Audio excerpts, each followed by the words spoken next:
இந்த நேரத்தை நீங்க மிஸ் பண்ணவே கூடாது. ஏன்னா இது அவர் உங்களோடு கூட இடைப்படுகிற ஒரு நேரம். இந்த நேரத்தை நீங்க தயவு செய்து மிஸ் பண்ணக்கூடாது. இந்த வார்த்தையை நீங்க மிஸ் பண்ணிடாது. மோசஸ் என்கிற ஒரு மனிதன் பைபிள் இருக்கிறார். அந்த மோசஸ் கிட்டத்தட்ட 30 லட்சத்துக்கு மேற்பட்ட ஜனங்களை வழி நடத்தின ஒரு மனிதர். ஒரு காலத்துல மோசஸ் மறைக்கிறாரு. 30 லட்சம் ஜனங்களை அடுத்து வழி நடத்துறதுக்கு ஆண்டவர் ஒரு சிறு வாலிபனை, யோசுவா என்கிற வாலிபனை அவர் சூஸ் பண்றாரு. கவனிக்கிறீங்களா? இதெல்லாம் கவனிக்கிறீங்க? மோசஸ் மரித்ததற்கு பின்பு அந்த 30 லட்சம் ஜனங்களை வழி நடத்துவதற்கு யோசுவா என்கிற ஒரு வாலிபனை சூஸ் பண்றாரு. அதை நான் எப்படி இவங்களாம் நடத்த போறேன்னா, அவங்க சாதாரண ஆட்கள் கிடையாது. அவங்க வணங்கா கழுத்துள்ள ஜனங்களாம். பைபிள் சொல்லுது வணங்கா கழுத்துள்ள ஜனங்கள். அப்படின்னா என்ன அர்த்தம் தெரியுங்களா? கீழ்ப்படியாத ஜனங்கள். நம்ம சொன்னோம்னா இவர் ஏன் இதை சொல்றாருன்னு கேட்பாங்க. ஏன் சர்ச்சுக்கு போனாதான் ஆண்டவர் ஆராதிக்கணுமா? ஏன் வீட்டில் உட்காந்தா அவர் கேட்க மாட்டாரா? இப்படிலாம் நுண்ணு பேசுற ஒரு கூட்டம் பண்ணுவீங்களா? உங்க பேர் இருக்கிறாங்க உலகத்துல. ஏன் உங்களோட தான் ஆண்டவர் பேசுவார், ஏன் எங்களோட பேச மாட்டாரா? ஏன் அங்க போய் உட்காந்து வசனத்தை கேட்டாதான் எங்களை ஆஸ்வதிப்பாரா? நாங்க வீட்டுல உட்காந்துட்டு இப்படி முத்தம் வச்சுட்டு போனா ஆஸ்வதிக்க மாட்டாரா? அப்படிங்கிற கேட்கறதுக்குன்னு ஒரு கூட்டம் இருக்கு. நான் அவங்களை பத்தி பேச வரல. வாழ்க்கையில இந்த பூமியில நல்ல வாழ்க்கைய, ஒரு பரலோக வாழ்க்கைய இயேசு இந்த பூமியில வச்சிருக்கிறாருன்னு நான் சொல்றேன். அதுக்கு நான் சாட்சி, அநேகர் சாட்சி. அநேக கிறிஸ்தவர்கள் என்ன சொல்லுவாங்க அப்படின்னா, நம்ம பரலோகத்துக்கு போனாதான் சந்தோஷப்பட முடியும், பரலோகத்துக்கு போனாதான் அங்க நமக்கு நல்லா இருக்கும், இந்த பூமியில கஷ்டம் இருக்கும் அப்படிம்பாங்க. பைபிள் அப்படி போதிக்கவே கிடையாது. செத்து பரலோகத்தில் போய் சந்தோஷமா இருப்பதற்கு உண்டாக்கவில்லை. பரலோக வாழ்க்கைய இந்த பூமியில வாழ்வதற்காக உண்டாக்கி இருக்கிறார் நம்மளை. நம்புறீங்களா? புரியுதா? புரியல? என்ன சொல்றேன்? செத்து பரலோகம் போய் அங்க போய் சந்தோஷமா வாழணும், நல்லா அப்படியே எப்பொழுதுமே ஆடல் பாடலோட இருக்குவதற்காக தேவன் உங்களை இந்த பூமியில உண்டாக்கவில்லை. இந்த பூமியில தேவன் உங்களை உண்டாக்கி இருக்கிறார். எதற்கென்றால் அந்த பரலோக வாழ்க்கைய இந்த பூமியிலேயே அனுபவிக்கலாம். ஆமென். அப்படிதான் உங்களுக்கு உண்டாக்கி. பரலோகத்துல என்ன இல்லையா? வியாதி இல்லை, கண்ணீர் இல்லை, கவலை இல்லை, துக்கம் இல்லை, வருத்தம் இல்லை, பஞ்சம் இல்லை, பசி இல்லை. இதெல்லாம் அங்க கிடையாது. அதே போல ஒரு வாழ்க்கையை இந்த பூமியில உங்களுக்கு வச்சிருக்க. வியாதி இல்லாத ஒரு வாழ்க்கையை வச்சிருக்க, தரித்திரியமே இல்லாத ஒரு வாழ்க்கையை வச்சிருக்க. ஆமே. கண்ணீர் இல்லாத ஒரு வாழ்க்கையை வச்சிருக்க. இந்த உலகத்துல நீங்க ஒன்ன மட்டும் நான் சொல்லி தரேன், புடிச்சுக்கிட்டீங்கன்னா போதும், சொல்ற வார்த்தையை மட்டும் ட்ராக்க பிடிச்சிட்டீங்கன்னா போதும். இந்த உலகத்துல பரலோகத்தை இந்த உலகத்திலேயே அனுபவிக்கலாம். அநேகம் சொல்லுவாங்க நம்ம செத்துதான் பரலோகம் போகணும். நான் சொல்றேன் இப்பவே பரலோகத்துலதான் நான் இருக்கிறேன் அப்படின்னு. நீங்க நம்புறீங்களா? நீங்க இயேசு கிறிஸ்து இந்த பூமியில ராஜ்யத்தை குறித்து பிரசங்கிக்க வந்தார். தேவனுடைய ராஜ்யத்தை குறித்து, மனம் திரும்புங்கள், பரலோக ராஜ்யம் சமீபமா இருக்கிறது அப்படின்றாரு. சமீபமா இருக்கிறதுனா பக்கத்துல இருக்குது. அந்த பரலோக வாழ்க்கைங்கிறது நான் தான். என்ன நீ நம்பினேன்னா உன் வாழ்க்கையில பரலோக வாழ்க்கை வருடான்றாரு. அதைத்தான் இயேசு இந்த பூமிக்கு கொடுக்க வந்தார். பரலோக ராஜ்யம் சமீபமா இருக்குது, ராஜ்யத்தை குறித்து பிரசங்கம் பண்றார். ஒருத்தர் கேட்கிறாங்க, நீ யூதருக்கு ராஜாவா அப்படின்னு. அவர் சொல்றாரு, அவர் அமைதியா இருக்கிறார். அமைதியா இருந்தா என்ன, அவனும் சம்மதுக்கு அடையாளம்டா அப்படின்ற. நான் அமைதியா இருக்கிறேன்னா, ஆமாடா நான் தான் யூதருக்கு ராஜா. யூதருக்கு மட்டும் கிடையாது, அகில உலகத்துக்கு நான் தான்டா ராஜா அப்படிங்கிற இயேசு. அப்ப உடனே அவரை கொண்டு போய் சிலுவையில் அரைச்சிட்டாங்க. அவரை கொல்லணும்னு ஆரம்பிச்சாங்க. அவர் சிலுவை மேல பாத்தீங்கன்னா இவர் யூதருடைய ராஜான்னு எழுதியிருப்பாங்க, லத்தீன் மொழியில். அவர் கொண்டுட்டோம்னு நினைச்சாங்க. ஆனா இயேசு 3ஆம் நாளிலே உயிரோடு எழுந்து நான் இருக்கிறேன் என்று 40 நாட்கள் இந்த பூமியில சுட்டிட்டு இருக்கார். இன்றைக்கு நீங்க போய் எருசலேம்ல போய் பார்த்தீங்கன்னா அந்த கல்லறை இருக்குது, அங்க போடப்பட்டிருக்குது, அவர் இங்கே இல்லை, உயிர்த்தெழுந்தார். நல்லா கவனிங்க, உயிர்த்தெழுந்த ஒரு ஆண்டவர், சாதாரண ஒரு தேவன் அல்ல, நம்மளை மீட்பதற்காக ஒரு காரியத்தை உங்களுக்கு சொல்லி முடிக்க போறேன். நல்லா கவனிச்சீங்கன்னா உங்களுக்கு நிஜமா சொல்றேன், இந்த செய்தி உங்க வாழ்க்கையின் தலையை மாற்றும். இதுவரையிலும் நீங்க வாழ்ந்த வாழ்க்கையை விட இனிமே வாழ போற வாழ்க்கை வேற லெவலுக்கு நீங்க போவீங்க, அது மட்டும் உறுதி. நான் உங்களை மாதிரி ஒரு இடத்துல இப்படித்தான் உட்கார்ந்துருந்தேன், என் தலையில தென்னைக்கு மாறும் இப்படி ஒரு பிரசங்கத்தை கேட்டேன் பாருங்க, அன்னிலிருந்து என் வாழ்க்கையே மாறிடுச்சு. சென்னைக்கு போயிருந்தேன், பாஸ்டர் சாம் சரோத்ரி அவருடைய சபைக்கு போயிருந்தேன். உட்கார்ந்த உடனே அப்பதான் புரிஞ்சுக்கிட்டேன், நான் ஆண்டவர் எவ்வளவு நல்ல தேவன், நான் போய் இப்படி ஒரு வாழ்க்கை வாழ்றேன், எப்ப பார்த்தாலும் தரித்திரத்திலே வாழ்ந்துட்டு இருக்கிறேன், என்னால் ஒரு சைக்கிள் கூட வாங்க முடியலையே, ஒரு பைக் கூட வாங்க முடியலையே, ஒரு வீடு வாங்க முடியலையே, இப்படியே இருக்கிறேன்னு நினைச்சேன். சொன்னார், இதுதான் வார்த்தையை பிடிச்சுக்கோ, நல்லா வந்துவிடா. உண்மையை சொல்றேன், அன்றைக்கு உங்களை மாதிரி உட்கார்ந்து கேட்ட ஒரு பிரசங்கம் என் வாழ்க்கையை மாத்துச்சு. இன்னைக்கு நான் சொல்றேன், இந்த வார்த்தை உங்க குடும்பத்தை மாத்தும், உங்க பிள்ளைகளை மாத்தும், உங்க தலைமுறையவே மாத்தும். நம்புறீங்களா நீங்க? சரி, ஒரு காரணம் உங்களுக்கு சொல்ல விரும்புகிறேன். இயேசு கிறிஸ்துவின் பிறப்பை குறித்து ஒரு அற்புதமான ஒரு சிறு விளக்கத்தை உங்களுக்கு கொடுக்க போறேன். அதுக்கப்புறம் சில்ட்ரன்ஸுடைய நிகழ்ச்சிகள் இருக்குது, அப்புறம் சிறப்பு விருது இருக்குது, சந்தோஷமா நம்ம போகலாம். நீங்க வந்திருக்கிறது இதுக்கு தான், அதனால இதை முதல் ஆகுன்னு செய்யலாம், கவனிக்கலாம். மத்தேயு சுவிசேஷம் 1ஆவது அதிகாரம், மத்தேயு சுவிசேஷம் 1ஆவது அதிகாரம் 19 நான் வாசிக்கிறேன், 18 வாசிக்கிறேன். இயேசு கிறிஸ்துனுடைய ஜனனத்தின் விவரமாவது, அவருடைய தாயாகிய மரியாள் யோசேப்புக்கு நியமிக்கப்பட்டிருக்கையில் அவர்கள் கூடி வரும் முன்னே அவன் பரிசுத்த ஆவியினால் கர்ப்பவதியானார் என்று காணப்பட்டது. புருஷனாகிய யோசேப்பு நீதிமானாயிருந்து அவளை அவமானப்படுத்த மனதில்லாமல் ரகசியமாய் அவளை தள்ளிவிட யோசனையாயிருந்தார். அவர் இப்படி சிந்தித்துக் கொண்டிருக்கையில் கர்த்தருடைய தூதன் சொப்பனத்திலே அவனுக்கு காணப்பட்டு, தாவீது குமாரனாகிய யோசேப்பே, உன் மனைவியாகிய மரியாதை சேர்த்துக் கொள்ள ஐயப்படாதே, அவளிடத்தில் உற்பத்தியாய் இருக்கிறது பரிசுத்த ஆவியினால் உண்டாயிருக்கிறது. அவள் ஒரு குமாரனை பெறுவாள், அவருக்கு இயேசு என்று பெயரிடுவாயாக, ஏனெனில் அவர் தமது ஜனங்களின் பாவங்களை நீக்கி நம்மை ரட்சித்தவர். அல்லேலூயா. ஒரு காரியத்தை சொல்றேன், புரிஞ்சுக்கோங்க.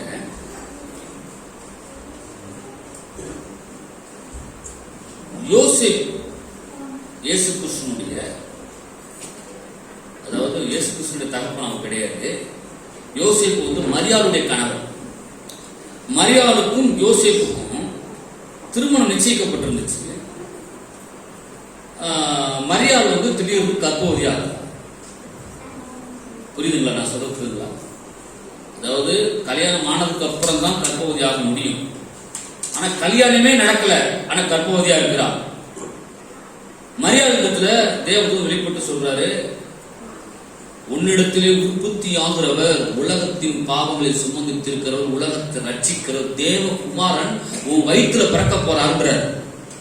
உடனே மரியாளம்மா ஆச்சரியப்படுறா, எப்படி இது நடக்கும், என் வயிற்றுல தேவகுமாரன் பிறக்க முடியுமா அப்படின்னு சொல்லி மிக ஆச்சரியப்படுறான். ஆச்சரியப்பட்டவன, தேவனால் கூடாத காரியம் ஒன்றுமே, மனுஷனால் இது முடியாதுதான், ஆனா அவரால் எல்லாமே. பாருங்க, உங்க வாழ்க்கையில தேவனால் கூடாத காரியம் ஒன்றுமே இல்லை. அவருக்கு ஒரு நாள் போதும் உங்க வாழ்க்கையின் தலையெழுத்த மாத்துறது. நீங்க மட்டும் கோஆபரேட் பண்ணினா போதும், அதாவது அவரோட இசைந்து கொடுத்தீங்கன்னா போதும், உங்களை தூக்கிட்டு வேற எங்கேயோ கிளம்பிங்க, வேற லெவலுக்கு நீங்க மாறிடுவீங்க. கேட்கிற எப்படி ஆகும், தேவனால் கூடாத காரியம் ஒன்றுமே இல்லை அப்படின்னு சொல்லி முடிச்ச உடனே கொஞ்ச நாள்ல குழந்தை உள்ள உருவாகுது. இந்த விஷயம் யாருக்கு தெரியுது? யோசேப்புக்கு தெரியுது. தன் மனைவி கர்ப்பமா இருக்கிறான்னு தெரியும். கல்யாணமே ஆகல. அவன் என்ன பண்றான், அவன் ரொம்ப நல்ல மனுஷன் பாருங்க. எல்லாத்துக்கும் முன்னாடி சொல்லி கேவலப்படுத்துறதுக்கு பதிலா பேசாம ரகசியமா அவளை தள்ளி விட்டுறலாம், கல்யாணம் வேண்டாம்னு சொல்லிடலாம் அப்படின்னு பிளான் பண்ணிட்டு இருக்கிறான், யோசனை பண்ணிட்டு இருக்கிறான். பேசாம நம்ம இப்படி ஆயிடுச்சு, ஒருவேளை தப்பான வழியில போயிருப்பாளோ எப்படி நம்ம போய் என்ன பண்றது? வேண்டாம், அவளை அசிங்கப்படுத்த வேண்டாம். நம்ம என்ன பண்ணிடலாம், நம்ம ரகசியமா நம்ம அவளை விட்டுட்டு வந்துடுறோம். வேண்டாம், எனக்கு கல்யாணம் பிடிக்கிறவனுக்கு ஒண்ணு எனக்கு பிடிக்கலன்னு சொல்லிட்டு வந்துடலாம் அப்படின்னு பிளான் பண்ணிக்கிட்டு இருக்கிறான். பிளான் பண்ணிக்கிட்டு இருக்கிற போது 20 அவன் இப்படி சிந்தித்துக் கொண்டிருக்கையில் கர்த்தருடைய தூதன் சொப்பனத்தில் அவனுக்கு காணப்பட்டு, தாவீதின் குமாரனாகிய யோசேப்பே, உன் மனைவியாகிய மரியாதை சேர்த்துக் கொள்ள ஐயப்படாத, பயப்படாத. அவளிடத்தில் உற்பத்தியாக இருக்கிறது பசுத்தாவினால் உண்டாயிருக்கிறது, அது தேவகுமாரன் அப்படி சொல்றார். ஒரு தேவ தூதன் சொல்றார். தேவ தூதனை சொன்ன உடனே அவன் புரிஞ்சுக்கிட்டான். சரி, நான் போய் இப்படி நினைச்சேன்னு சொல்லிட்டு அதுக்கப்புறம் மரியாதையோட திருமணம் பண்றான். அந்த முதல் பிள்ளைய அவன் பெற்றெடுக்கிறான். ஒரு ஆண் துணை இல்லாம ஒரு பெண் இந்த உலகத்துல ஒரு குழந்தையை பெற்றாள் என்றால் அது ஒரே ஒரு பெண், அவள் பெயர் மரியா. அதனால்தான் ரோமன் கேத்தலிக் பிரிவினர் அவர் மரியாதை செயின்ட் அப்படின்றார், மிகப்பெரிய ஒரு பசுத்தவர், பாக்கியம். அதனால்தான் மரியாள் மூலமா அப்படி போறாங்க கிடையாது. மரியாள் ஒரு பாத்திரம். இந்த உலகம் நான் இருக்கிறேன், நான் நிறைய வேலையை செய்யறேன், என் மூலமா அநேக அற்புதம் நடக்கும். ஒரு அம்மாவுக்கு சுகம் கிடைக்குது, ஒரு குடும்பம் ஆஸ்வதிக்கப்படுது அப்படின்னா நான் கிடையாது. அவர் என்ன ஒரு பாத்திரமா பயன்படுத்துறாரு. நான் ஒரு ரிமோட் வச்சிருக்கேன். இந்த ரிமோட்டை நான் என்ன பண்றேன், இது ரிமோட் கீழே கிடக்கு, கடையில் இருந்துச்சு, நான் காசு கொடுத்து வாங்கிட்டு வந்தேன். இந்த ரிமோட்டை வாங்கிட்டு வந்தோம்னா நான் என்ன செய்யறேன், இந்த ரிமோட்டை நான் கேட்கிறேன். எப்படி கேட்கிறேன், லைட் அடிக்கிறேன், கலர் கலரா மாறுது. அதுக்கப்புறம் பாத்தீங்கன்னா இந்த கலர்ல மாறுது. இப்படி நான் மாற்றது எனக்கு தேவையான அளவுக்கு என்ன பண்றேன், யூஸ் பண்றேன். எனக்கு எதுவுமே பிடிக்கலன்னா இப்படி மாத்தி வச்சுக்கிறேன். ஏன்னா இதை நான் இதை வாங்கிட்டு வந்துட்டேன், இது எனக்கு உரியது. இதை கடைக்காரன் இல்ல இது என்கிட்ட இருந்துச்சுன்னா கார் உடஞ்சு விட்டாங்க, காசு கொடுத்துட்டு வந்திருக்கேன், இது எனக்குரியது அப்படின்ட்டு நான் வாங்கிட்டு வந்துச்சேன். இதை நான் எப்படியாலும் யூஸ் பண்ணுவேன். இதை எப்படி தூக்கி போடுவேன், பாக்கெட்ல வச்சுக்கிடுவேன், இந்த பாக்கெட்ல வச்சுக்கிடுவேன், மறந்த வாக்கில கார் வச்சுட்டு போயிருப்பேன். அப்புறம் என்ன பண்ணுவேன், எடுத்து இதை ஆன் பண்ணுவேன். இதை நான் எப்படினாலும் யூஸ் பண்றதுக்கு எனக்கு அதிகாரம் இருக்கிறதை போல ஒரு மனுஷனை உபயோகப்படுத்துவதற்கு அவருக்கு அதிகாரம் இருக்கிறது. அவர் கருத்துல நீங்க வந்துட்டீங்கன்னா போதும், உங்களை எங்கே கொண்டு போயிடுவார். அதான் சொல்லிட்டு உங்களை பயன்படுத்துகிற ஒரு பாத்திரமா நீங்க இருப்பீங்க. நான் ஒரு பாத்திரம் பாருங்க, அவரால் பயன்படுத்தப்படுகிற ஒரு பாத்திரமா இருக்கிறேன். அவர் என்னை யூஸ் பண்றாரு, அவர் வேலைக்காக யூஸ் பண்றாரு, அதுக்குத்தான் பிரிச்சு எடுத்துக்கிறாரு. அதனால நான் பார்த்தீங்கன்னா விவரம் தெரிஞ்சதுல இருந்து நான் இந்த வேலையில இறங்கிட்டே பாருங்க. என்ன பார்த்து ரொம்ப பேர் சொன்னாங்க, என்னப்பா இந்த வேலைக்கு போயிருக்க அப்படின்னு, எல்லாமே எங்க இதுல நிக்க போறோம்னு சொன்னாங்க. ஆனா நான் சொன்னேன், இல்லை, நான் அவர் கூப்பிட்டுருக்கிறாரு, இன்ன வரைக்கும் அவர் பயன்படுத்திட்டு வர. இதே போல மரியாதையும் அவர் ஒரு பாத்திரமா பயன்படுத்திட்டு வந்தார். கவனிக்கிறீங்களா? மரியாதை ஒரு பாத்திரம் தான். பானைக்குள்ள சோறு இல்லாம பாத்திரத்துக்கு மதிப்பு இல்லைங்க சார். பானை இருக்கு, சோறு இல்லைன்னா என்ன, பானை வச்சுன்னா பானையை கடிச்சு சாப்பிட முடியும்? பானைக்குள்ள என்ன இல்ல, சாப்பாடு இல்ல. பானைக்குள்ள சாப்பாடு இருக்கிறதுனாலதான் பானைக்கு மரியாதை. நம்ம கூட பெரிய பெரிய பானையை கொண்டு வச்சுக்கிறோம், அந்த பானைக்கு எவ்வளவு மரியாதை இருக்கு தெரியுமா? ஏன்னா அதுல என்ன இருக்குது, நம்ம மதியம் உண்ணக்கூடிய சிறப்பு உணவு அதுல இருக்குது. ஆகினால அது ரொம்ப மரியாதையா இருக்காது. பாருங்க, அது பக்குவமா இறக்கும் போது பார்த்தேன், அப்படியே மெல்ல கொட்டி தரைக்கப்படுது அப்படின்னு மெல்ல கொட்டு அப்படியே இறக்கிட்டோம். ஏன்னா பானைக்கு மரியாதை இல்ல, உள்ள இருக்கக்கூடிய பொருளுக்கு மரியாதை. அது போல உங்க மேல அவர் மிக கரிசனையா இருக்கிறார். எனக்கு மரியாதை இல்லை, எனக்குள்ள ஒண்ணு இருக்குது. அது என்ன தெரியுமா? அதுதான் அவருடைய வார்த்தை. ஆமென். அந்த வார்த்தையை கேட்கறதுக்கு நம்ம இவ்வளவு தூரம் வந்திருக்கிறோம், ஆலயத்துக்கு வந்திருக்கிறோம். அதே போல மரியாதை ஒரு மேட்டர் இல்ல, மரியாதைக்குள்ள உற்பத்தியான இயேசுதான் முக்கியம். கவனிக்கிறீங்களா? சரி, ஒரு ஆண் துணை இல்லாம ஒருத்தி எப்படி கர்ப்பமானா, எப்படி நடந்துச்சு? இது மருத்துவ ஆராய்ச்சியாளர்கள் என்ன பண்றாங்க அப்படின்னா, இது ஆராய்ச்சி பண்றாங்க. ஆராய்ச்சி பண்ணும்போது சாத்தியக்கூறே கிடையாது. சரி, இயேசு பாவமே இல்லாதவரும் பைபிள்ல சொல்லப்பட்டிருக்குது. ஒரு பெண் வயிற்றில் ஒரு குழந்தை இருந்தா அந்த பெண்ணுடைய ரத்தம், ஏன்னா அந்த பெண் ஒரு ஆதாம் சந்ததி மூலமா, ஆதாம் மூலம் விழுந்து பண்ண சந்ததி மூலமா வந்தவள் தான். அப்ப அந்த பெண் வயிற்றுல ஒரு குழந்தை வருதுன்னா அந்த வயிற்றுக்குள்ள இருக்கக்கூடிய அந்த குழந்தைக்கு ரத்தம் அந்த தாய் மூலமா தானே போகுது.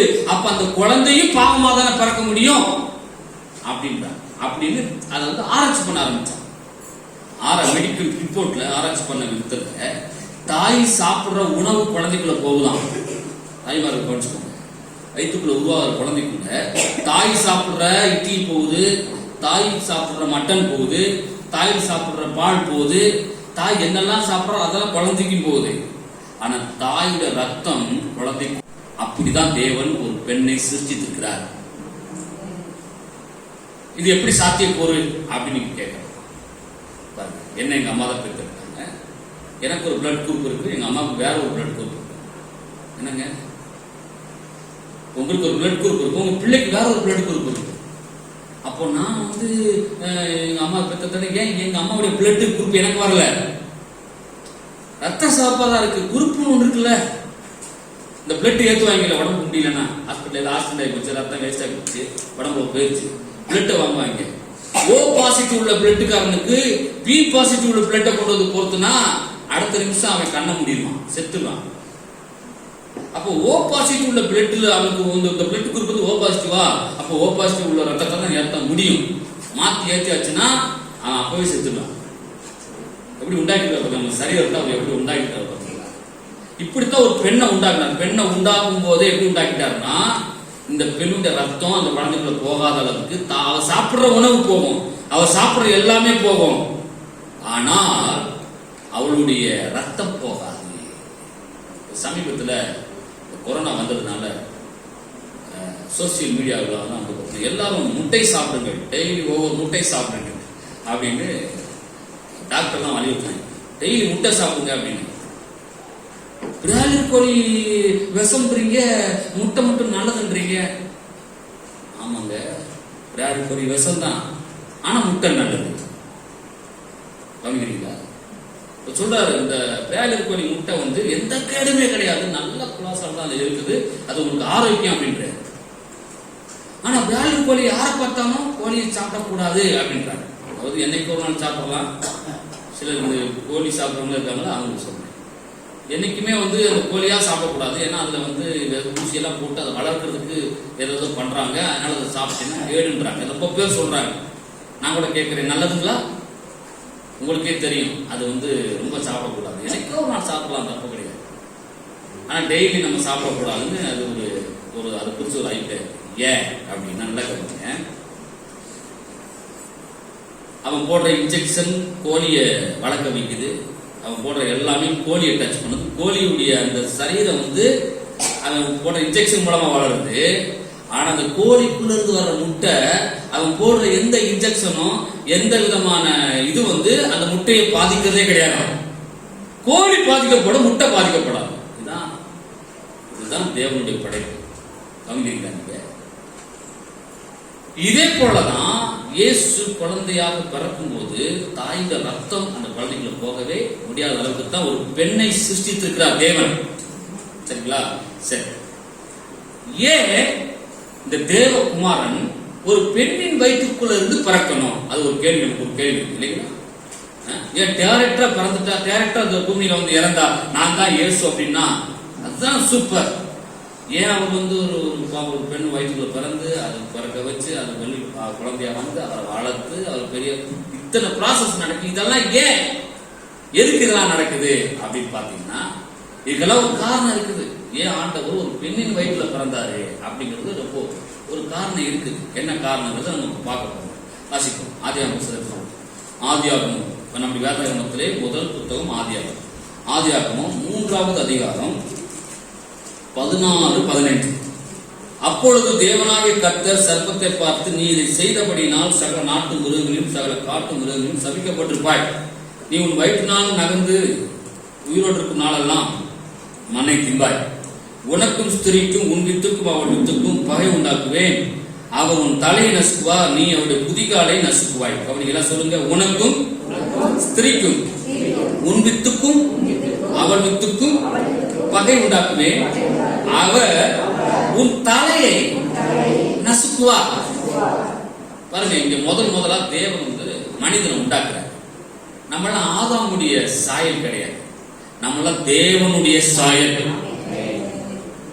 கவனிக்கிறீங்களா? நம்ம யாருங்க? ஆதாமுடைய சாயல் இல்லைங்க. ஆதாம வந்து முதல் மனிதன் தான். ஆனா அவனை வந்து யாரு மாதிரி உண்டாக்குனாரு? அவரை போல உண்டாக்கினார். தேவ சாயலாக உண்டாக்கினார். அதாவது தம்மை போலவே ஒரு மனுஷன் உண்டாக்கினார். புரியுங்களா? என்னை போல நான் ஒரு பிள்ளை உண்டாக்குறது என்னால முடியாது. ஆனா அவரை போலவே ஒரு பிள்ளை என்ன பண்ணாரு? உண்டாக்குனார். அவன் பேர் தான் ஆதாம். ஆதாமுக்கு அப்பா யார் அப்படின்னு பார்த்தா தேவன் தான் அப்பா. அப்போ இந்த ஆதாம நல்லா தூங்க வச்சு ஒரு விழா எலும்பு ஒண்ணு எடுத்து ஏவாளை உண்டாக்கினார். அவர் மனைவி உண்டாக்கினார். ஆதாம் வந்து தனிமையா, ஒரு மனிதன் தனிமையா இருப்பது நல்லது அல்ல அப்படின்னு ஒரு பெண்ணை துணையா உண்டாக்குனார். கவனிக்கிறீங்களா? ஒரு பெண்ணை துணையா உண்டாக்குனார். இப்ப கணவன் மனைவி ஆயிட்டாங்க. உலகத்துல ஒரே ஒரு மனுஷன், ஒரே ஒரு பெண்ணு முதல்ல உண்டாக்கப்பட்டாங்க. கடவுள் அவங்களுக்கு என்ன பண்றாங்க? ஒரு தோட்டத்தை உருவாக்கி அந்த தோட்டத்துல சகல பல விருட்சங்கள் எல்லாம் வச்சு எங்கேயும் போன தோட்டத்துக்குள்ளே இருந்துக்கிட்டு அவங்களுக்கு தேவையான வசதிகள் எல்லாம் ஏற்படுத்தி கொடுத்து அவங்களுக்கு தேவையான தண்ணீர், காற்று, அவங்களுக்கு தேவையான உணவுகள் எல்லாம் தாராளமாக உண்டாக்கி வச்சார். ஏழை தோட்டத்தை குறித்து நம்ம வேதாகமத்தில் வாசித்து பார்க்கலாம். அது செழிப்புள்ள ஒரு தோட்டம். அந்த தோட்டத்துக்குள்ள அவர் வச்சிருந்தார். அந்த தோட்டத்தில் அவர் வச்சிருந்தார். ஆனா அவங்கள்ட்ட சொன்னாரு, நீ எல்லா கனியும் புசிக்கலாம், ஆனா அந்த மரத்தில் இருக்கக்கூடிய நடுவில் இருக்கக்கூடிய நன்மை தீமை அறிவிக்க கனி நினைச்சக்கூடாது, புசிக்க கூடாதுன்னு. ஏன் தெரியுமா? நீ எல்லாத்தையும் சாப்பிடு, இதை சாப்பிடாதுன்னாரு. ஏன்னா உன்னை விட உன் மேல அதிகாரம் செலுத்துற, உன் மேல அக்கறையா இருக்கிற ஒருவர் இருக்கிற, அது நான் தான் அப்படிங்கிற. கவனிக்கிறீங்களா? நம்ம எல்லாருக்கும் ஒரு அதிகாரத்துக்கு கீழே இருக்கும். எல்லா வேலை செய்வோம். உங்களுக்கு ஒரு சூப்பர்வைசர் இருப்பாரு, எல்லாத்துக்கும் ஒரு அதிகாரம் இருப்பாங்க, எல்லாத்துக்கும் ஒரு சம்பளம் கொடுப்பாங்க. அவங்க சொல்றதை நீங்க கேட்டுத்தான் என்ன செய்யணும்? ஆகணும். நல்லா கவனிங்க. அவங்க சொல்றதை நீங்க கேட்டுத்தான் ஆகணும். இதே போல தேவன் வந்து ஆதாமி ஏவாளை உண்டாக்கி அவர்களை அவர் நடத்தி கொண்டிருந்தார். இதான் தேவனுடைய வேலை. அவங்க ரெண்டு பேர்த்தையும் அவர் நடத்துறாரு. அவங்களை போஷிக்கிறாரு. அவனுக்கு என்ன குறை இருக்குன்னு பாக்குறாரு. அவங்களோட நேரங்களை செலவு பண்றாரு. கவனிங்க, இதான் தேவனுங்க. அவங்களோட நேரம் செலவு பண்ணி அவங்களுக்கு என்ன பிரச்சனை, உனக்கு என்னெல்லாம் வேணும் அப்படின்னு சொல்லி எல்லாம் கேட்கிறாரு. கேட்ட உடனே பாத்தீங்கன்னா ஆதாம் ஏவாளோ அவர் என்ன சொல்றாரோ, அவர் என்ன கேட்கிறாரோ, அவர் என்ன சொல்றாரோ, அவர் என்ன கொடுக்கிறாரோ அதை அவர்கள் அனுபவிச்சு கொண்டிருந்தாங்க. நல்ல ஒரு வாக்கு வாழ்ந்துக்கிறாங்க. தேவனுடைய பராமரிப்புல அவங்கள தேவன் உண்டாக்குறாங்க. பாருங்க, பராமரிப்பு என்பது ரொம்ப முக்கியம். தேவன் ரொம்ப அற்புதமா பராமரிச்சார். அவன் சொன்னாரு, இதை சாப்பிட வேண்டாம், இது நல்லது இல்லை, நான் சொல்றதை கேளு அப்படின்னாரு. சரி கேட்டாங்க. இன்னொரு பழத்தை சாப்பிட சொன்னார். ஜீவ விருட்சத்தின் கனியை போய் நீ சாப்பிட சொன்னார். ஆனா இடையில என்ன பண்ணா? பிசாசு என்ன பண்ணிட்டான்? இந்த பூமியில வந்து ஏற்கனவே வந்து பாத்தீங்கன்னா விழுந்து போன சாத்தானுடைய தூதர்கள் இந்த பூமியில இருந்தாங்க. புரியுங்களா? அந்த பிசாசு என்ன பண்ணி பார்த்தான்? இவங்களுக்கு தொட முடியலையே, அதான் தீய சக்தி, இவங்க தொட முடியல, இவங்க அழிக்க முடியலன்னு சொல்லி ஒரு சர்வத்துக்குள்ள அவன் போய் ஒரு பாம்புக்குள்ள போய் பாம்பு மூலமா பேசுறான். இந்த கனியை புசிக்க கூடாதுன்னு சொன்னாரா கர்த்தர் அப்படின்னு. அவர் சொல்றான், ஆமா, இல்ல, நீயும் தேவன மாதிரியே இருக்கலாம், அதனால அதுதான் அது புசிக்க கூடாதுன்னு சொல்லிட்டாரு அப்படின்னு சொன்ன உடனே அந்த பெண் என்ன சொன்னா அப்படின்னா, இதை புசிச்சா நான் தேவனை போலவே மாறிடலாமா அப்படின்னு அந்த கனியை புடுங்கி சாப்பிட்டேன். கவனிங்க, அந்த கனியை புடுங்கி சாப்பிடுறதுக்கு முன்னாடியே அவர்கள் தேவனை போலதான் உண்டாக்கினார். தேவன் தமது சாயலாக தமது ரூபத்தின்படி தன்னை போலவே அவர் உண்டாக்கி வைத்திருந்தார். ஆனா பிசாசு என்ன சொல்றான்? இல்ல, நீ தேவனை போல இல்ல, இதை சாப்பிட்டாதான் நீ தேவனை போல இருக்க முடியும் அப்படின்றான். நம்மளாம் சர்ச்சுக்கு வரும்போது முகத்தை கழுவி வேற லெவலி போட்டு நல்ல பவுடர்லாம் அப்படியே அப்பிட்டு ஐப்ரோலாம் கிளீன் பண்ணிட்டு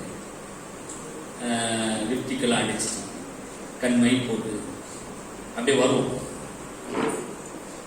இந்த ஃபேர் அண்ட் லவ்லியை வந்து உங்களுக்கு யூஸ் பண்ண சொன்னது யாரு? யாரு? இப்படிதான் ஒரு பிசாசு என்ன சொல்றான்னா, நீ அழகா இல்ல, நீ இதை போட்டுக்கிட்டேனா அழகா மாறிடுவ அப்படின்னு.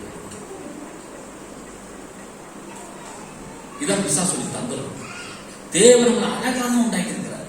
ஆனா பிசாசு என்ன சொல்றான்? இதை போட்டாதான் நீ அழகா மாற முடியும், இதை நீ செஞ்சாதான் நீ நல்லா இருப்ப அப்படிங்கிற. இப்ப அவன் சொல்றான், கர்த்தர் வந்து இப்ப தேவனை போலதான் உண்டாக்குனாரு, அவருடைய சாயலை போல அவரை போல உண்டாக்குனாரு. ஆனா பிசாசு சொல்றான், இல்ல, நீ அவரை போல இல்ல, இதை சாப்பிட்டேனாதான் அவரை போல மாற முடியுங்கிறான். அவன் சொன்ன பொய்யான செய்தியை யார் கேட்கிறா? ஏவாள் கேட்கிறா. அதை கேட்டு பிடிங்கி சாப்பிட்டா, கனவுக்கு கொடுத்தா கனவு சாப்பிட்டாச்சு. சாப்பிட்ட உடனே ஆண்டவர் வந்து கேட்கிறாரு. சாப்பிட்ட உடனே அவன் கண்ணு திறந்துருச்சு. என்ன கண்ணு திறந்துருச்சுன்னா, இந்த சரீர கண்ணு திறந்துருச்சு. தன்னை பார்க்குறாங்க. என்னது ட்ரெஸ் இல்லையே, எல்லாம் அமனமா இருக்கிறாங்க. ரெண்டு பேரும் ஒருவருக்கு பார்த்துக்கிறாங்க. ஐயோ போய் போய் இலைகளை பறிச்சு கொண்டு வந்து உடம்ப மறைச்சுக்கிறாங்க. இலைகளை பறித்து கொண்டு வந்து உடம்ப மறைக்கிறாங்க. பாருங்க, அவங்க அத்தி இலைகளை உடம்புல வந்து போட்டுக்கிட்டாங்க அப்படின்னு.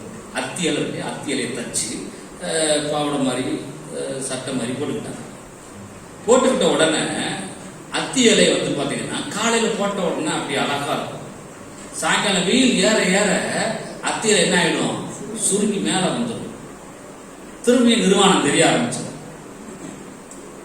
இவன் நிர்வாணமா இருக்கிறதுக்கு, அந்த நிர்வாணத்தை மூடுவதற்கு இவன் செஞ்ச முயற்சி என்ன? இலைகளை தைத்து போட்டுக்கிட்டான்.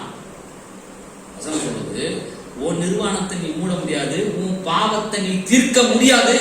உன் பாவத்தை தீர்க்கிறதுக்கு நீ எங்க போனாலும் பாவம் தீர்க்க முடியாது. அப்படி உன்னால பாவம் தீர்க்க முடியும் அப்படின்னா, உலகத்துல கடவுள்ங்கிற ஒருத்தருக்கு வேலை இல்லாம போயிடும். புரியுதுங்களா? நம்ம பேர் பாவத்தை தீர்க்கிறதுக்கு எங்க போகணும்? எங்க போனாலும் பாவம் தீராது. பாவத்தை தீர்க்கிறதுக்கு ஒரு பரிகாரம் இருக்கிறார். பாவத்தை சுமந்து தீர்த்த இயேசு. ஆமென். நல்லா கவனிங்க. இப்போ என்ன நடக்குது அப்படின்னா, இவன் இலைகளை பிடிங்கி தச்சு போடுறான். திருப்பி சுருங்கிட்டு திருப்பி அது அமுந்து போயிருது. தேவன் பார்த்தாரு, உன் நிர்வாணத்தை உன்னால மூட முடியாதுப்பா, நீ மூட முடியும்னா நான் தேவையில்லைன்ட்டு சொல்லி கொடுக்குறாரு. உன் நிர்வாணத்தை மூட நான் தான் முடியும், என்னாலதான் முடியும் அப்படின்னு ஒரு ஆட்டை அடித்து அந்த ஆட்டுக்கு தோலை அவன் இருவருக்கும் உழையால் ஊத்துறாரு. பாத்தீங்களா? இவன் தப்பு பண்ணிட்டான், எக்கடோ விட்டு போ, செத்து போ, தப்பு பண்ணிட்டேன், மூச்சு முழிக்காத இப்படின்னு கர்த்தர் சொல்லல. கர்த்தர் என்ன சொல்றாரு? நீ தப்பு பண்ணிட்டியா, சரி பரவாயில்ல, நான் உன்னை வெறுக்க மாட்டேன், வா வா, நிர்வாணம் பண்ணிட்டே வா. ஒரு ஆட்டை அடிச்சு அந்த ஆட்டு தோலை அவருக்கு சட்டையாக அவருக்கு கொடுத்த ரெண்டு பேருக்கும் நிர்வாணத்தை மூடி விட்டார். இந்த ஆட்டு தோல் எதை குறிக்கிறதுனா இயேசுவை குறிக்கிறது. ஆமென். எப்படி இந்த ஆதாம் ஏவாளுடைய நிர்வாணத்தை மூடுவதற்கு ஒரு ஆடு கொல்லப்பட்டதோ, அதே போல உங்களுடைய என்னுடைய பாவம் தீர்க்கப்படுவதற்கு ஒரு தேவ ஆட்டுக்குட்டியாக இயேசு இந்த பூமிக்கு வந்தார்.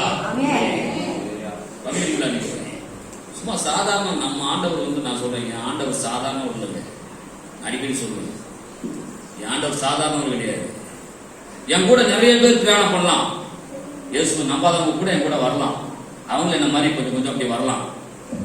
ஆனா வந்துகிட்டு இருக்கலாம், நோ ப்ராப்ளம். எவனாவது இங்க எழுத்து வந்தா வச்சுக்கோங்களேன், அவர் வந்து நிப்பாரு.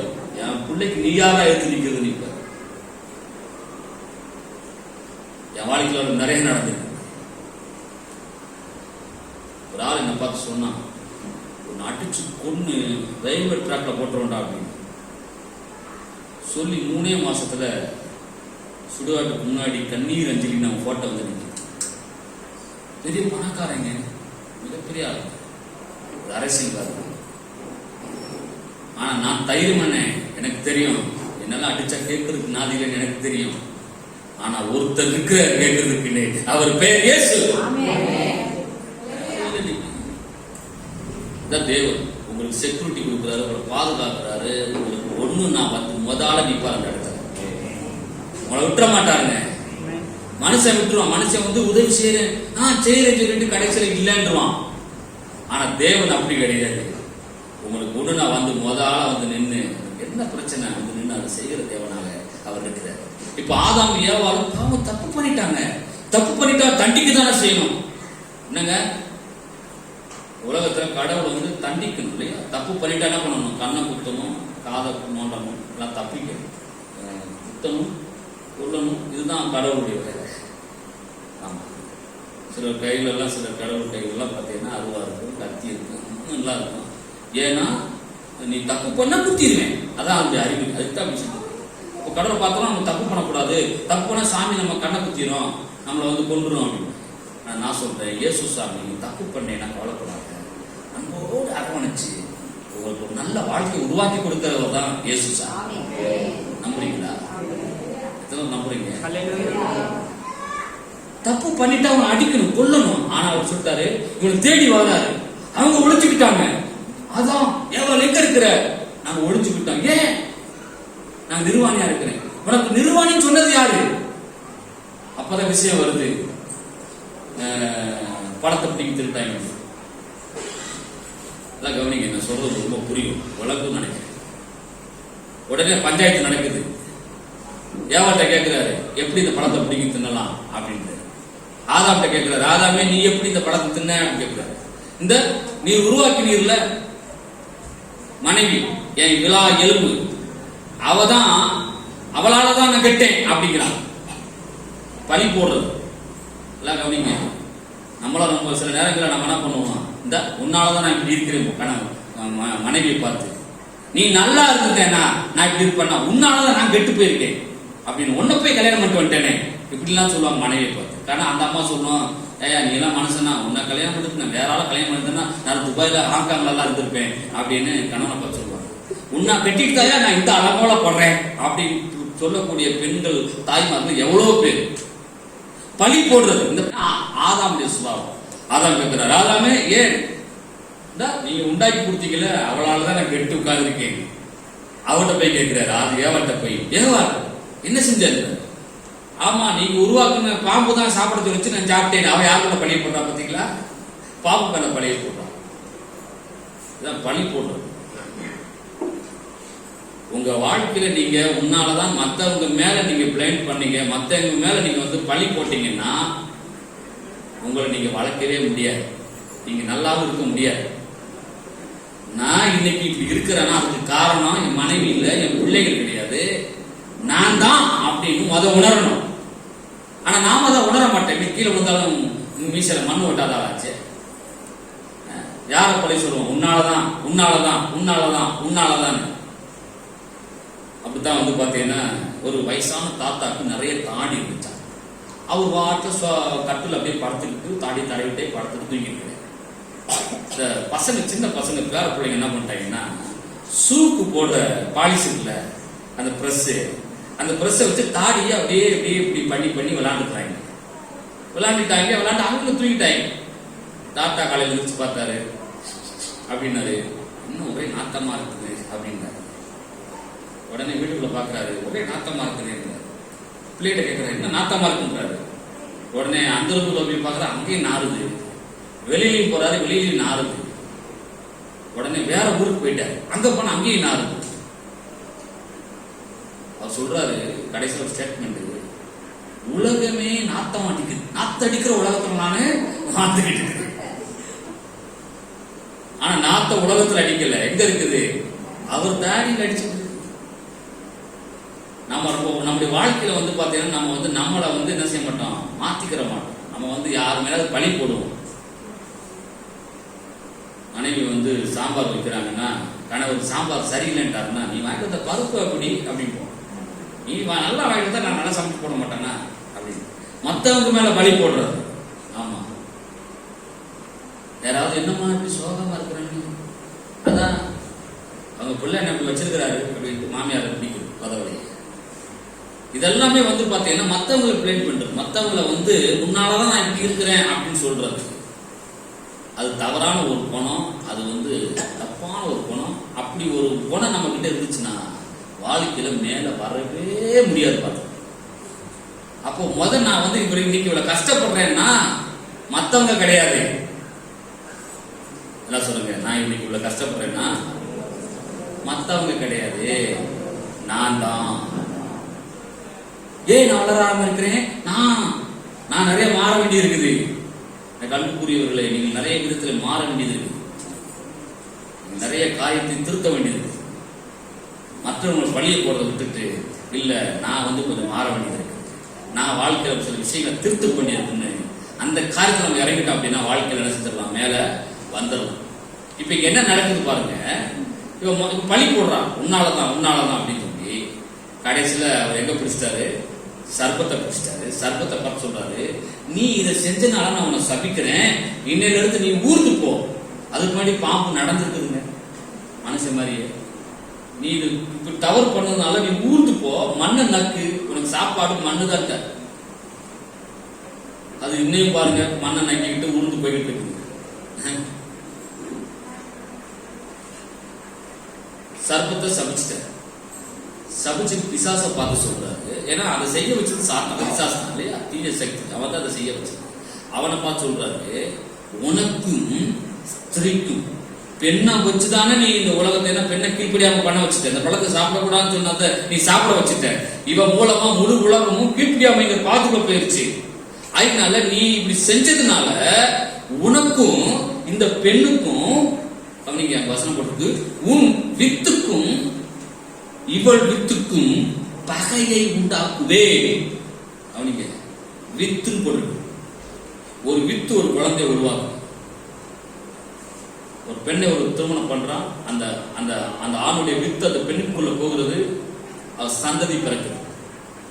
இதே போல கடவுள் சொல்றாரு, உன் வித்துக்கும், உன் வித்துக்கும் அவள் வித்துக்கும் பகையை உண்டாக்குவேன்.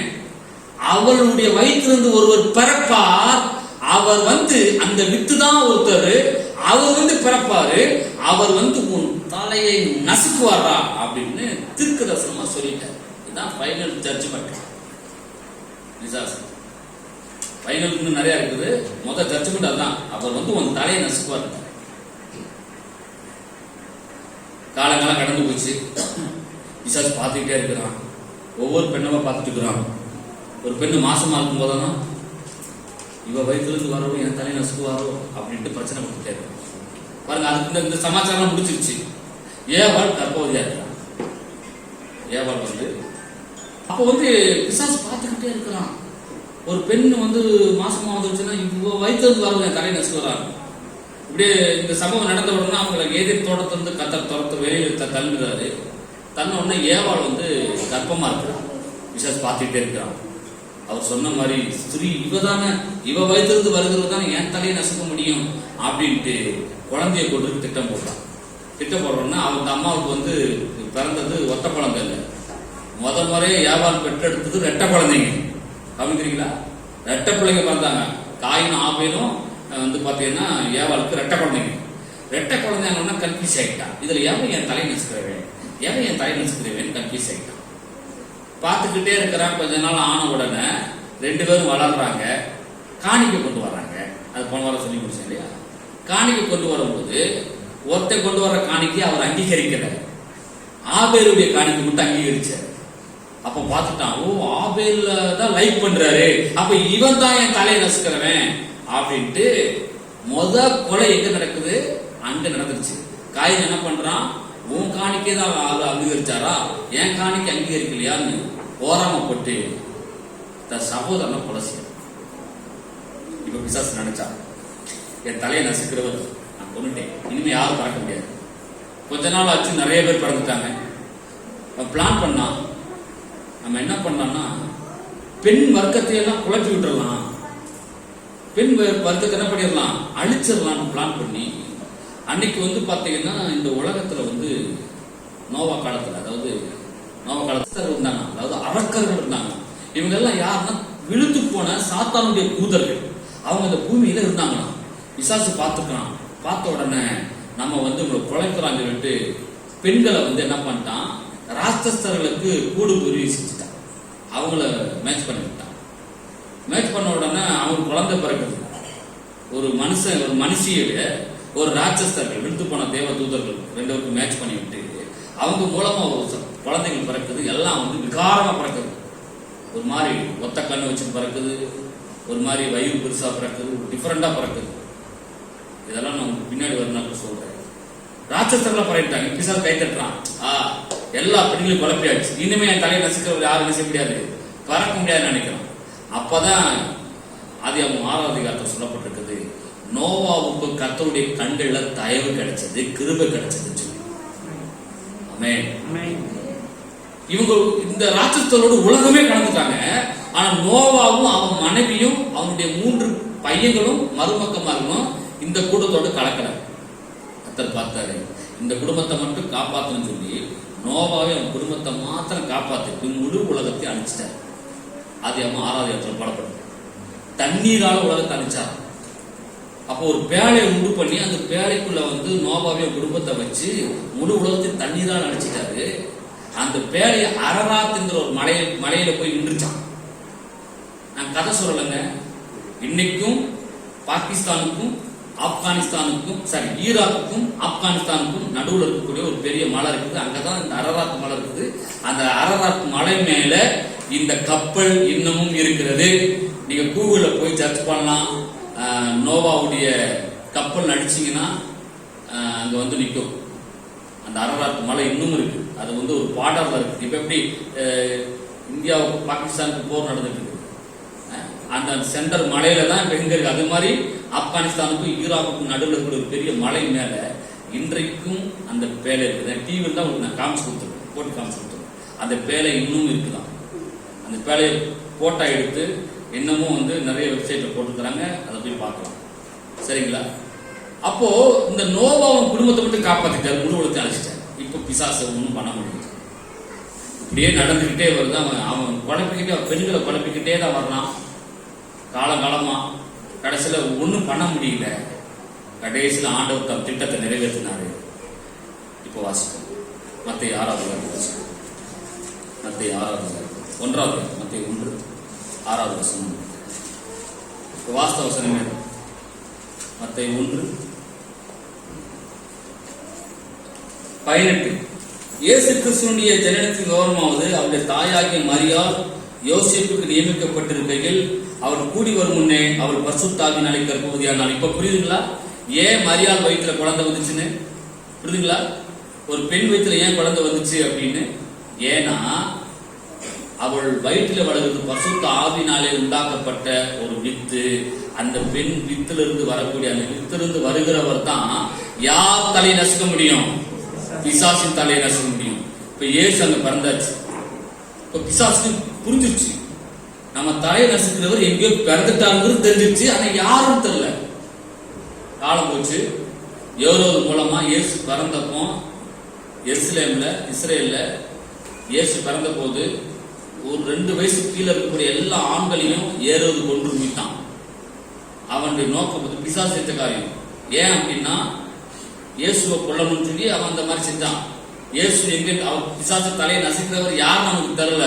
அதனால மொத்தமா சட்டப்பட்ட ராஜா மூலமா ஒரு அரசனை வெளியிட்டான். இந்த தேசத்துல 2 வயசுக்கு கீழே இருக்கக்கூடிய எல்லா ஆண்களையும் கொன்றுமிட்டான். இயேசு பிறந்தப்போ பாத்தீங்கன்னா போர் சேவர்கள் போய் 2 வயசுக்கு கீழே இருக்க அத்தனை ஆண்களையும் கொண்டு போட்டாங்க. இது சரித்தரம், நம்முடைய பைபிள் இருக்காது. ஆனா இயேசுவை கொல்ல முடியல. ஏன்னா தேவனுடைய தேவ தூதர்கள் வெளிப்பட்டு திருப்பி யோசேப்புக்கும் மரியாளுக்கும் சொப்பனத்துல தோன்றி நீ பிள்ளை எடுத்துட்டு எகிப்து தேசத்துக்கு போன்ட்ட. 2 வருஷம் அவங்க எகிப்துல தான் இருந்தாங்க. அவனால கொல்ல முடியல. அப்புறம் அவன் புரிஞ்சுக்கிட்டான். இயேசு வளர்ந்ததுக்கு அப்புறம் இவர் தான் தேவகுமாரன் புரிஞ்சுக்கிட்டான். அன்னைக்கு இருக்கிற யூதர்களை ஏவி விட்டான் இவரை கொல்றதுக்கு. அவன் என்ன சொன்ன, இவரை கொன்னுட்டா நம்ம ஜாலியா இருக்கலாம். ஆனா பிதாவுடைய திட்டம் என்ன? அவர் செத்தாதான் இவன் தலையை நசுக்க முடியும். இதான் திட்டம். ஆமே. நம்மெல்லாம் கோயில்ல கடை வெட்டும், கிராமத்துல கடை கொன்னுட்டா நான் தான் அந்த பூமியில இருக்க முடியும்னு நினைச்சான். ஆனா தேவ திட்டம் என்ன? அவர் செத்தாதான் உன் தலையை நசுக்க முடியும். இதான் தேவ திட்டம். அதே போல சிலுவைக்கு போறாரு. ஏன்னா தேவகுமாரனை கொல்ல முடியாது. அவர் செத்துட்டாருன்னா இவன் தலை நசிக்கும். சிலுவைக்கு போறாரு, சந்தோஷப்படுறான், ஏவி போடுறான், எக்கத்தாளம் போடுறான். சிலுவையில போய் என்ன பண்றாரு? ஜீவனை விடுறாரு. எல்லாம் முடிந்ததுன்னு சொல்றாரு. ஜீவனை விடுறாரு. அவர் உயிர் போன உடனே பிசாசின் தலை நசுக்கப்பட்டது. இந்த பூமியில காரியம் சூழப்பட்டது. பூமி அதிர்ச்சிக்கு வந்தது. பிசாசுடைய தலை நசுக்கப்பட்டது. வசனம் சொல்றது அவனுடைய வல்லமை, அவனுடைய அதிகாரம், அவனுக்கு உண்டான சகல காரியத்தையும் உரிதுனா என்ன? ஒரு ஆளை ட்ரெஸ் போட்டிருக்கான அத்தனையும் உறிஞ்சி எடுத்து அவன் நிர்வாணமாக்குறது. அது மாதிரி அவங்க இருக்கக்கூடிய அனைத்து நம்முடைய உரிமைகளை, நமக்கு வர வேண்டிய ஆசீர்வாதங்களை, நமக்கு வர வேண்டிய சந்தோஷங்களை, எப்படி ஏதேன் தோட்டத்தில் நம்ம மகிழ்ச்சியா இருந்தோம், அந்த மகிழ்ச்சியை கெடுத்துதான் தானே. அந்த மகிழ்ச்சி அவன் எடுத்துக்கிட்டான். அதனால அந்த மகிழ்ச்சியான வாழ்க்கையை, நன்மையின் வாழ்க்கையை, ஆசீர்வாதத்தின் வாழ்க்கையை அவன்கிட்ட இருந்து உரிந்து எடுத்து அவனை வெறுமையாக்கி அவன் தலையை நசுக்கி அவனை என்ன பண்றாரு? அவன் அவனை சிலுவையில் நசுக்கி விட்டார், தலையை நசுக்கி விட்டார். நசுக்கிட்டு சொல்றாரு, அவர் உயிர் தந்தவுடனே சொல்றாரு, ஆகையால் நீங்கள் புறப்பட்டு போய் சகல ஜனங்களுக்கு நற்செய்தி என்ன செய்யுங்க சொல்லுங்க, வானத்திலும் பூமியிலும் சகல அதிகாரம் எனக்கு கொடுக்கப்பட்டிருக்கு. அதுக்கு முன்னாடி எங்க இருந்துச்சு? பிசாசு இருந்துச்சு. அது பிசாசு புரியுது கிடையாது, மனுஷனை வஞ்சிச்சு ஏமாத்தின அதிகாரம். ஆனா அந்த அதிகாரத்தை பிடிக்க சொல்றாரு, சகல அதிகாரம் எனக்கு கொடுக்கப்பட்டிருக்கிறது, நீங்க போங்க, என் நாமத்தை அந்த உலகத்தை கலக்குங்க, உலகத்துல என்ன பண்ணுங்க, அநேகருக்கு நற்செய்தி சொல்லுங்க, அநேகரை வாழ வைங்க சொல்லி ஒரு மிகப்பெரிய அதிகாரத்தை வல்லமை கொடுத்து நம்மளை அனுப்பியிருக்கிறார். ஆமென். அப்படிப்பட்ட அதிகாரத்தை கொடுத்து என்ன ஒரு காலத்துல இந்த ஊருக்கு அனுப்புனாரு. நான் இப்போது வரைக்கும் நற்செய்தி உங்களோடு பேசிட்டு இருக்கேன். ஆமென். அந்த அதிகாரத்தை உங்க கையில கொடுத்திருக்கிறாரு. நீங்க புறப்பட்டு போங்க, எந்த இடத்துல இருந்தாலும் சரி அந்த இடத்த ஒரு பரலோகம் போல உங்களால் மாற்ற முடியும். உங்க குடும்பத்தில் இருக்கக்கூடியவங்கள பரலோகத்தில் இருக்கக்கூடிய பிள்ளைகளை போல மாற்ற முடியும். உங்களுக்குள்ள ஒரு பரலோக உலகத்தை உங்களால் உருவாக்க முடியும். ஏன்னா அவர் உங்களுக்குள்ள இருக்கிறாரு, அவருடைய வல்லமை உங்களுக்குள்ள இருக்கிறது. நீங்க தனி ஆளா இல்லை, நீங்க போற இடத்துல அவர் உங்களோடு கூட இருந்து உங்களுக்கு விரோதமா இருக்கக்கூடியதை உங்களுக்கு சாதகமா மாற்றி காட்டுவாரு. உங்களுக்கு கோணலா இருக்கக்கூடிய வழிகளை செவ்வையாய் சரியா மாற்றி காட்டுவாரு. எங்கெல்லாம் தோல்வி அடைந்தீங்களோ அங்கெல்லாம் வெற்றி அடைவீங்க, எங்கெல்லாம் தரித்திரமா நின்றீங்களோ அங்கெல்லாம் செழிப்படைவீங்க. எந்த இடத்துல உங்களால பிசினஸ் பண்ண முடியாம வெக்கப்பட்டு நின்றீங்களோ அதே இடத்துல தலை நிமிர்ந்து பிசினஸ் பண்ணும்படி கர்த்தரை ஆஸ்வதிக்கிற வல்லமையுள்ள தேவனாய். ஆமென். இயேசுவுக்கு நம்புறீங்க, இந்த ஆண்டவர் நம்புறீங்க, நாம ஒருபோதும் கைவிட மாட்டோம். ஆமென். சகல அதிகாரம், வல்லமை, ஆளுகை தன்மை இது எல்லாத்தையும் உங்க கையில, என் கையில கொடுத்திருக்கிறேன். ஆமென். பாருங்க, அப்படித்தான் எனக்கு அந்த வல்லமை கொடுத்தாரு. யார் என்ன சொல்றதுன்னு நான் கேட்கல. என் வாழ்க்கையில் எவ்வளவு நடந்துச்சு அது எல்லாத்தையும் மேற்கொண்டு எனக்குன்னு ஒரு பரலோக வாழ்க்கை நான் உருவாக்கிட்டேன். எந்த குறையில்லாம தேவன் அவர் அற்புதமா செய்யறாரு. நடத்த நல்ல சாப்பாடு தர, நல்ல ஆகாரம் தராரு, நல்ல உடைகளை தர்றாரு, நல்ல வாகனத்தை கொடுக்குறாரு. நான் என்ன எங்கெங்க போறோம் அங்கெல்லாம் போக வைக்கிறாரு. இதெல்லாம் எனக்கு ஏன் கொடுக்குறாருன்னா, நான் அவருடைய நற்செய்தி எனக்கு கிடைச்ச நல் வாழ்க்கையை அன்னைக்கு சொல்வதற்கு தப்பிப்பட்ட ஒரு வாழ்க்கை ஏற்படுத்தி கொடுக்கிறாரு. இப்படிப்பட்ட வாழ்க்கையை உங்களுக்கு வச்சிருக்கிறாரு. நீங்களும் போங்க, எந்த இடத்துல இருந்தாலும் சரி. அங்க இருளா இருக்குதா, அங்க ஒண்ணுமே நடக்கலையா, அங்க தோத்து போய் நிக்கிறீங்களா, அதே இடத்துல போய் நீங்க இந்த இயேசுவின் நாமத்தினால நீங்க நில்லுங்க. ஆண்டவரே, நான் உங்களை நம்புறேன், இந்த இயேசுவினுடைய தேவன் நான் நம்புறேன், இந்த சிலுவையில பலியாய் செலுத்தப்பட்ட தேவ ஆட்டுக்குட்டி நீங்க தான் நம்புறேன், இப்பதான் உண்மையாகவே தெரிஞ்சுக்கிட்டேன், இப்பதான் எனக்காக அவர் பலியான தேவ ஆட்டுக்குட்டி, அந்த உண்மையான ஆட்டுக்குட்டி இயேசு தான் நான் தெரிஞ்சுக்கிட்டேன்.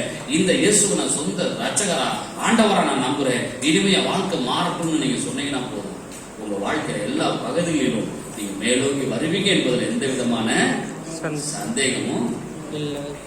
ஆமென். கர்த்தர் ஆசீர்வதிப்பாராக. எழுந்து நின்று கண்டு